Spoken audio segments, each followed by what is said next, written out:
Hi guys, Charles Dewandeler here. I'm back again for another Photoshop tutorial. Some people like my first one, so I'm going to do a second one. Today, I'm going to try not to be boring, and I'm going to show you, I'm going to focus just on how to replace backgrounds in a photo. And today I'm going to do a photo that's a relatively easy photo because the background is all pretty much one solid color. You'll see there's some shading in there from the wall, but this photo I took of an actress I know, Selena Mauti, and she was standing in front of a white wall. So this will be pretty easy to erase. Now there's only one catch, and that is see some of these hairs that stick out here. These are really hard to Photoshop around. And what I used to do is I used to just erase all of them. And that was the only way I could get the picture to look decent. But I'm going to show you a new trick that I learned from watching another person's tutorial on how to try and keep those in to make it look more natural. So first, we're going to duplicate the layer because I always duplicate my layer so I have the original as a backup. Now we're going to go into this magic wand tool. The default, I think, when you first start using Photoshop, it's going to be this one. But this one really sucks. You know, you click and it can't tell the difference between what's the shirt and what's the background or whatever. So what I figured out from watching another tutorial, also a different tutorial, is when you right click this, you switch it to quick selection tool, and quick selection tool is so much better. Here's what you do. When you're in quick selection tool, you can click and drag any part that you want to erase. So we want to erase all of the wall. Then we can let go of the mouse and we can click and drag over here also. Now you'll notice part of her shirt here is missing, part of her nails are missing, part of her shirt here is missing, some of this hair is missing. So what we're going to do is we're going to hold Alt on the keyboard. Hold Alt and then click the mouse over the parts that you want to bring back. So we're going to bring back her shoulder. It's okay if it gets some of the wall too, because we can erase that later. But we want to make sure that no part of her is missing, otherwise it's going to look fake when we get to the end of editing our photo and then we go back and we realize part of her shoulder is missing. It's going to look fake. So we want to make sure that we get everything in, everything that we want to keep, we want to make sure is in. All right. So now we have everything. It looks to me like everything that is Selena is in. Now I can let go of Alt and I can actually, as it's computing here, I can try and bring some of this back without losing the shirt. Let's see. I'm just very gently holding the mouse and clicking over it. Okay. I don't want to go too far with it.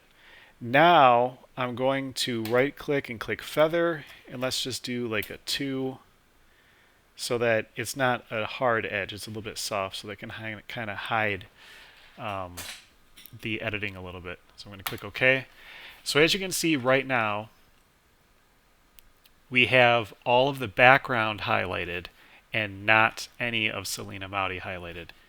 So what I want to do is I want to do the reverse. I want to only highlight her. So I'm going to right click and click select inverse. Now she's the one highlighted and the background is the one that's going to disappear. It looks like there are some hairs that we kind of missed, but it's okay. It's pretty good. For the purposes of saving time, I'm just going to keep going. Now what we're going to do is a new trick that I learned from watching a Photoshop tutorial from somebody else. And I wish I knew this trick. Not only did I wish I knew this trick 10 years ago or wish I knew this trick 3 years ago, I wish I knew this trick 10 days ago.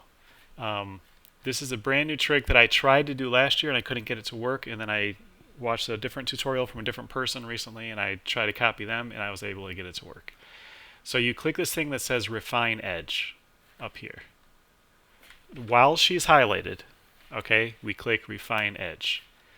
Now what we can do is we can try and get the computer to see if it can figure out what we want to keep from this hair.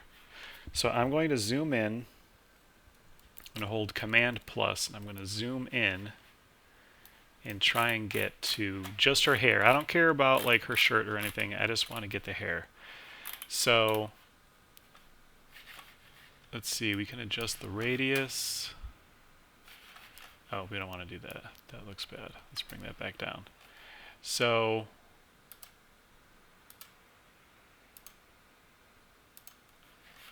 all right, you can adjust the size and everything.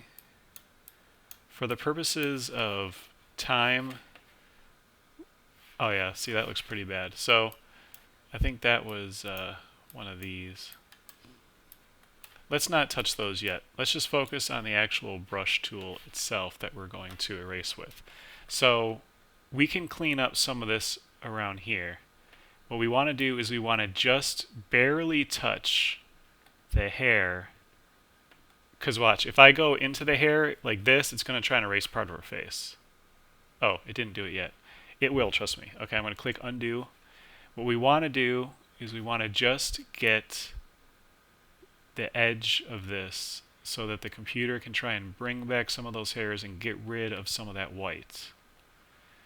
Bring it down, bring it down, bring it down. Now when I let go of the mouse, okay, that's a little bit better. It's still not great. Alright, now let's try and do these hairs. These hairs are the hairs that I said before. Like this hair out in the old days, I would have just erased that, and this hair down here, I would have just erased that. Here's what we're going to do. We're going to, whoops, that was not right. Undo. Sometimes my mouse likes to act weird. Okay, we're going to highlight the hairs that we're trying, just the hairs that we're trying to save, and the white part we're trying to get rid of. Again, we don't want to go into her hair too far because I don't want to start erasing. The computer can get confused easily, and we don't want to start erasing too much of her hair or any of her face. We only want the refine edge tool to get these hairs that are on the edge.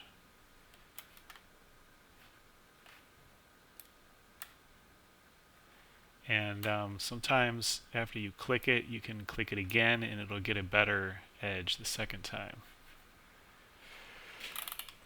Okay, that's pretty good. Let's see something. If that cleans up that a little bit. Let's see if we can get rid of some of this white. I don't know if it's gonna, that might be too hard. Oh, it got rid of some of it. What about this? Okay, I don't want to go too much because if I go too much, it's gonna start erasing the hair. And I also want to get this side.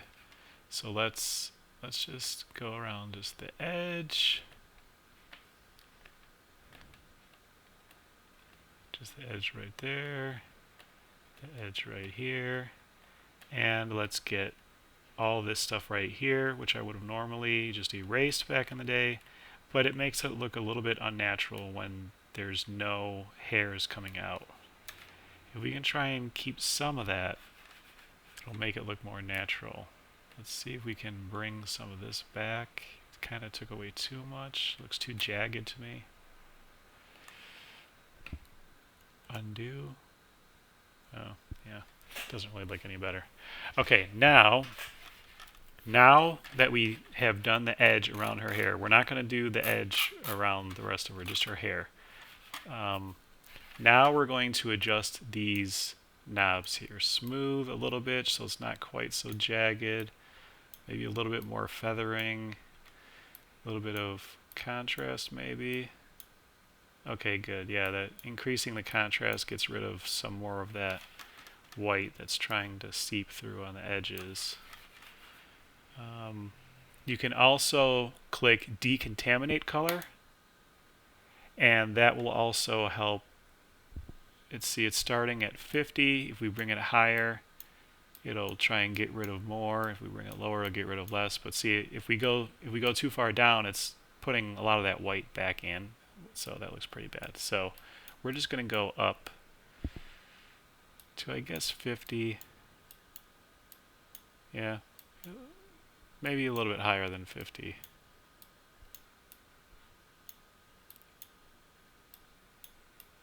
What happens if we go to 100? Yeah, see, 100, we're losing too much.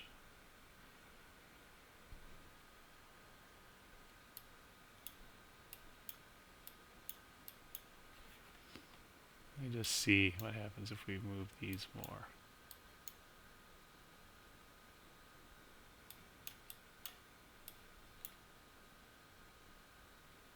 Now, if you were okay with it having like a glow around the person, you could put the feather up really high.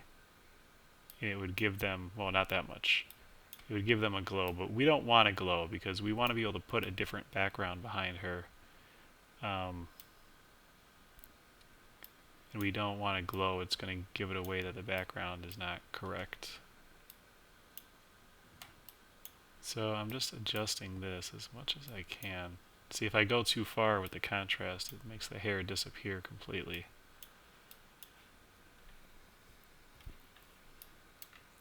Let's adjust the radius a little bit. That's not changing anything. Let's try smart radius.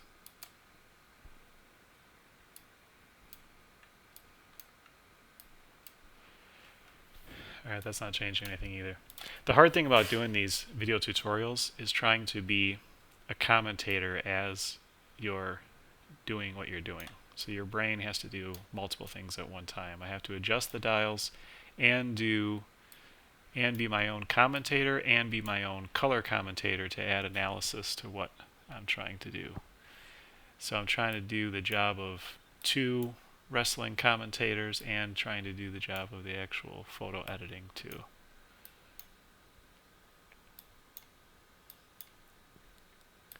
Alright, let's just, for the purposes of not wanting to waste your guys' time, let's just say we're going to go, just come in a little bit with it. Okay, let's just say we're going to go with it like that. It's close enough for a video tutorial.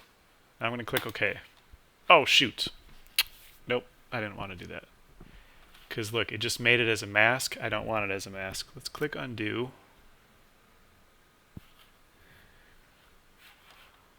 Refine edges. Crap. See, and this is how you screw yourself. Okay, let's go here. Let's redo what I just did before, but faster.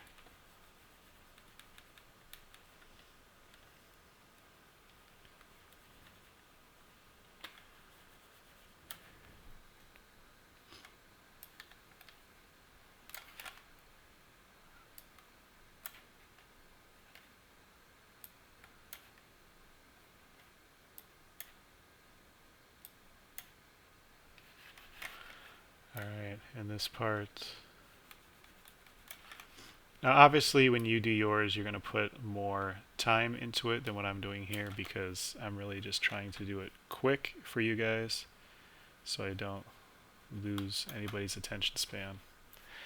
Okay, so let's just pretend like these are what we want them to be.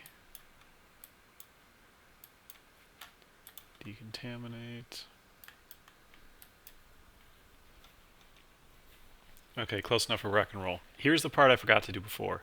This part that says output 2, we do not want new layer with mask because I don't want to edit in a mask. I want to edit as a new layer so that I can continue to use the erase tool, and I'll show you why in a second. So I'm going to switch this, instead of a mask, switch it to new layer, click OK, and look, now we have a layer, a transparent layer, but it's not a mask. So now I can use my favorite tool, which is the regular erase tool. And now we can zoom in and look for places that we need to just clean up around the edge. Just erase a little bit. You can adjust the size up here, make it bigger or smaller. You can make the hardness, different. So, for example, if I'm like this, it's going to be a hard edge. Undo. If I move the hardness to 0, it's going to be a soft edge. Undo. So right now I'm on a soft edge because I just want to clean up just around fingernails because the computer's not smart enough to know the difference between a white wall and her white fingernails. So we have to do that ourselves as a human being. We can't expect the computer to do that. The computer also can't tell the difference between some of her shirt, which is really bright yellow, and the white wall. So that's why we have to leave the shirt in and just try and clean up the edges ourselves. The part we can't do ourselves is the hair. It's impossible to get all those little hairs. Alright, so now I've cleaned up the edges around her. I let the computer do the work on the hair. So now here's our image. Now we're going to put a background in here. First step to a background is, let's just say you want to do a solid color. So let's make a new layer, new layer. Let's just say, for the purposes of, because she's holding a Coca-Cola bottle, let's just say we want the new layer in the background to be red. So what we do is we click over here, this color selection, and see it makes a little eyedropper. We can either choose the red by clicking the eyedropper, and you'll see it's telling us that this is the color of that red. We could pick a different color, or we could adjust up and down here, but let's just say, for the sake of argument, we pick that color and we say, alright, that's the red there. We're going to click OK.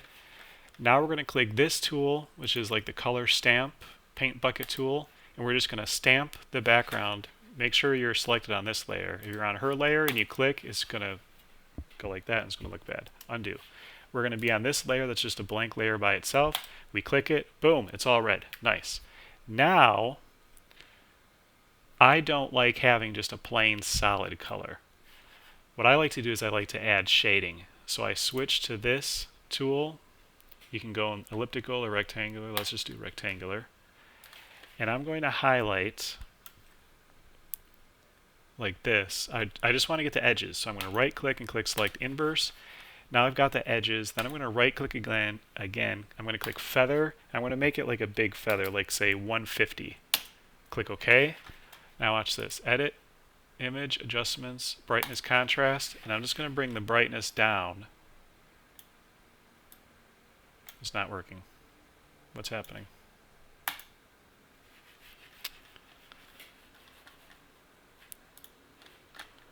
Let's try this again. Y, select inverse, feather, image, adjustment, brightness, contrast, brightness. Uh-oh.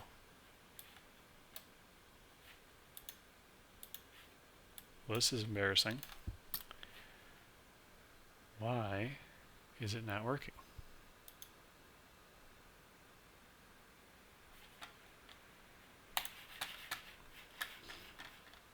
This is the first time this has not worked for me.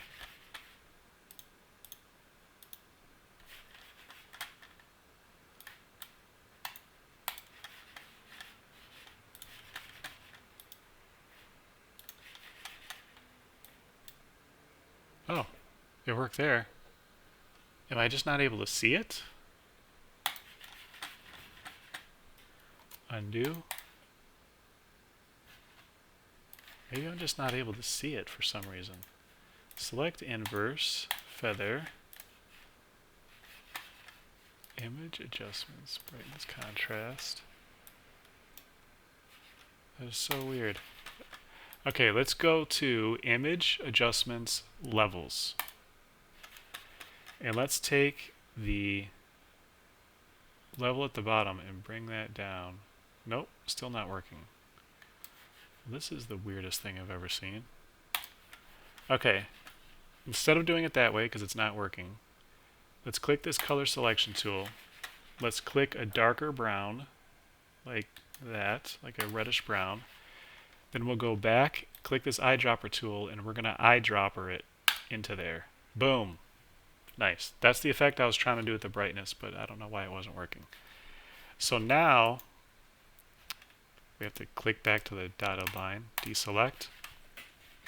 Now you can see the edges are slightly darker. I want to bring up a little bit of the color around her to give her a little bit of a halo effect. So let's switch this to the circle tool, do like an oval kind of shape, and let's do feather 150. Now let's do brightness, contrast, and just bring up the brightness. That only brought it up a little bit. Let's cancel that. Let's go back over here to our eyedropper tool. Let's go to like a brighter pink. Okay. Now we're going to click the paint bucket, and we're gonna click this and see how it just kind of like made it a little bit brighter behind her. Not only does that make let's go here and click deselect. So by putting a little bit of lighter color behind her, not only does that make the background a little bit more 3D, but it also kind of hides some of the white in her hair, which we can still go in. For example, we can open up this eraser tool, and we can go in and clean up a little bit of this around her hair. Just erase some of the stuff that's just a little bit too much. See? Some of these hard edges a little bit here. But I'm not going to go through all the detail. I'm just going to show you the basics, how that works. So that's how we can put a color in the background. But maybe you don't want a color. Maybe you want a picture. Now here's the thing. We can go to Google and we can buy stock photos from, say, iStock Photo or Pond 5 or Getty, and you can buy some. They say royalty free because you pay like a one-time fee, and then you can use the image without paying additional fees later. So you might be able to get photos here for $9 or something. Now, depending on how many photos you do on your Instagram or on your school projects or whatever other projects you're using, you might not want to spend $9 for every photo. You might not even be able to afford to do that. If you're working for a professional company, a professional advertising agency or something, you're definitely going to pay the $9 a photo, and it's going to be paying $9 a photo is going to help your legal department make sure that everything is backtracked so that there's a paper trail. But for the purposes of doing something free, we're not going to steal anybody's photo, because we know that photographers put a lot of time and money into their photos. We don't want to steal any photos, but there are some places where photographers will let you use their photos for free. And here's one of them. It's called Pexels.com. I also have some photos on here too. Let's search for just a wall background. Let's just say we just want to put Selena here in front of just a wall. So we can scroll through and pick. Let's actually pick this one. So Dr. Makedi Lab, they gave us this photo for free that we can use for our projects. So we're going to download that. You'll see it downloads at the bottom down here, and you click the eyedropper, Show in Finder, and it's loading. Where did it go? Show in Finder? My computer is acting up now. Ah, there it is. Pexels.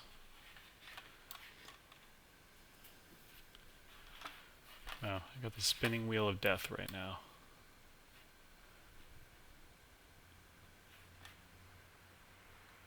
There we go. It finally loaded. So I'm going to drag this picture into Photoshop.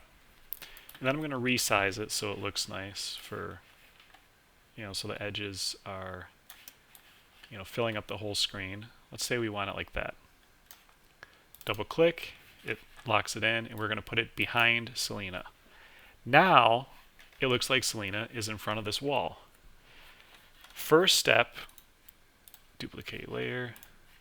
Oh wait, actually, I'm just going to select all, copy, paste, and then I'm going to delete that background because I don't want that. What I want to do is I want to make this background a little bit out of focus so it looks like it's behind her.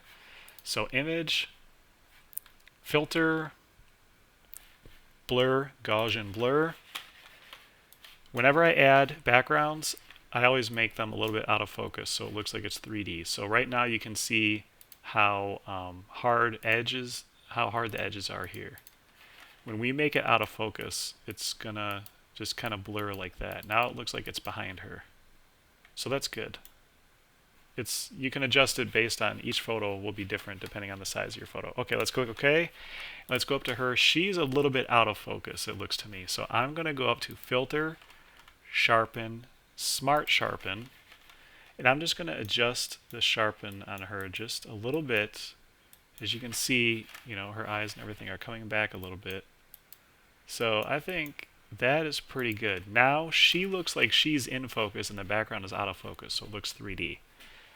Obviously, if I were doing this for real, I would still adjust the background here, or the edges here. Now here's the other thing with the background. You might not like the color of this background. We can easily change that without affecting Selena. We can go to Layer, Image, Adjustments. Let's go to Hue Saturation. First step, we can adjust the hue on the background to just change the entire image to whatever we want. We could even make the background kind of red, kind of like that Coke bottle. We could even make the background blue, because here's like a little tip in photography. If your foreground is like red or peach or orange or yellow, those are warm colors, and if you put a cool color like blue, you make the background look kind of cold, then it'll separate her from the background. So let's just say, I kind of like the look of the red a little bit, even though it does make her hair look like it's disappearing into the red. That's the only bad part, but it does fit the Coca-Cola. Here's the other option. Let's just say let's just say you want it like this. You just click OK and use it like that if you want. However, let's just try something else. Let's click Cancel. Let's go up to Image, Adjustments. Oh, we were just in Hue Saturation. We could instead of changing the hue, we can change the saturation. Watch this. Take that all the way down to black and white, click OK. We could use it as black and white if we wanted to, or we can go up here to Adjustments, Color Balance. With the background being black and white, as we adjust these, watch how it changes the color of the background too. And we can fine tune it and make it exactly what we want.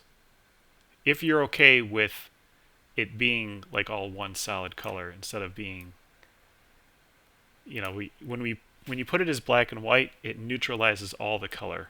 And now we're adjusting all the color together at once. So it's going to give it a little bit of an abstract look, but I think it looks kind of cool because now we're making the background like a different shade of blue, and she is really popping from the background because her hair and everything is red, her shirt is yellow, and the background is blue, so it gives a lot of separation. Or the other option is we could go completely red like this, like that Coke bottle. We could click OK, and then we can take this background and change the opacity a little bit and make it blend with the other background. So watch. There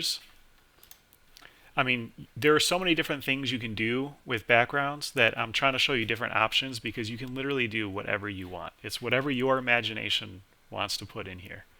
So this is the background with the free photo from Pexels. If we turn that off and we look at the red, this is the red we had before. So you might just toggle this on and off and go, I kind of like this one and I kind of like that one. I can't decide. Well, you can try both. Click this, go up to opacity, bring the opacity down a little bit, and try and find a happy medium where it's blending the two backgrounds together and it looks kind of cool. That way it's not like as plain as having just a color, but it's not as much of a background where it's like obvious what the background is. It's a little bit more abstract. It's a little bit like abstract shapes and shades.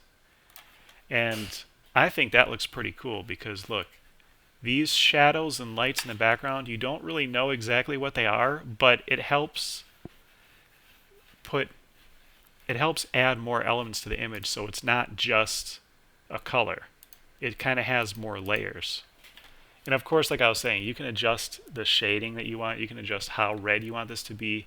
You can adjust the opacity.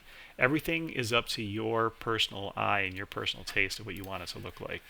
And of course, my last step that I would always do before finishing a photo is going through and just like really cleaning up the edges. And the reason I do that last is because the background is going to affect how much you want to edit the edges. If the background is a color that helps hide the edges, then you don't have to erase as much. But if the edges of her hair are white and the background is red, then it's going to show. The parts of the white peeking out are going to show. But if the background behind it is white and the little pixels around her hair are white, the background's going to actually hide it. So anyway, that is just a really quick overview of the different ways that you can edit backgrounds in a photo. Not only using, for review, this quick selection tool to get the background, not only using the eraser tool to just erase manually the edges, but also to use the refine edge tool up here to kind of keep in those hairs. Again, you don't want to use it really on the clothing or like on her arms or anything. You really just want to use it for the hairs, because those hairs you cannot erase using this eraser tool. You'll never be able to get in there and get that detail. But once you get the background erased, then whatever you put in there is up to your imagination. Solid color, a picture, a blend of a solid color in a picture. You can make the background any color you want. So it's really, those backgrounds can be, it's all your imagination. And if you want to save money, you can use a website like Pexels.com, and you can get some free stuff that people donated to you, and you can make some really cool backgrounds just using free backgrounds. Anyway, I hope this was helpful to you guys. As you can see, I'm not charging any money for these tutorials. I'm giving them to you for free. I just want to pass down stuff to you guys that I wish I knew 10 years ago when I started using Photoshop. If you want to help me out in any way, you can go to, I'm not asking for any donations or anything, but if you want to go to charlesdewandeler.com and just check out my, apparently my internet's broken right now. But if you just want to go to charlesdewandeler.com and check out more stuff about me, you can see some books that I've written. You can see some videos. You can see, this is a short film show stealer, short film Taking Back, a feature film parody movie, which is now on Tubi. You can watch it for free on Tubi in the United States, the UK, Canada, and I believe Australia. Or you can watch it on Amazon Prime in the United States and UK. Actually, Tubi might not be in the UK. I don't know. Click these links and see if they take you to where you want to go, and you can watch parody movie for free. Or you can watch our short films for free. Or these books, some of these books are, like Frank Kennedy, for example, is only $2.99 if you want to read it on Kindle, or if you want to read it on another ebook service. So if you want to read one of my books for $2.99, I mean, that would be a really great thing. So, all right, thanks guys. Thanks for checking out the video. If you learned anything, please click the like button, comment under the video, let me know what you learned, if there are any helpful tips here that helped you out or are going to help you out in future photo editing that you're going to be doing. And if you have any questions, leave those in the comments as well. And I'll see if I can answer your questions in a future YouTube video. All right, thanks guys. Thanks for watching.